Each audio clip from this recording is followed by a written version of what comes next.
assisted whole globe holder. This is a novel device for stabilizing eyeballs for surgical training. It consists of a cylindrical hollow iron tube closed at one end. This cylinder has an opening in its side wall. The other component is a disposable spring-action 6 ml syringe. Being spring-action, the piston once pressed returns automatically to its original position. The mouth of the syringe is simply fixed to the opening in the device, and there, the simple cost-effective device is ready to use. The device can be used with both cadaveric goat's eye and cadaveric human eye.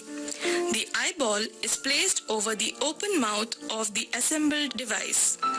Once ready, the device is held in one hand and the syringe piston is pushed and released. This maneuver draws the eyeball down into the cylinder due to vacuum generated by the syringe. Thus, the eyeball is fixed very firmly and stably without any other support. We measured the pressure induced on the globe by performing Perkins tonometry on the fixed eyeball. Depending on the volume of initial displacement of the piston, progressively increasing IOP is generated within the globe. This ranges from around 10 millimeters of mercury to almost 60 millimeters of mercury when the piston is maximally pushed. To demonstrate this, we show how the suction of our device works effectively to resist the automated vacuum of about 60 millimeters of mercury used to stabilize the globe during LASIK.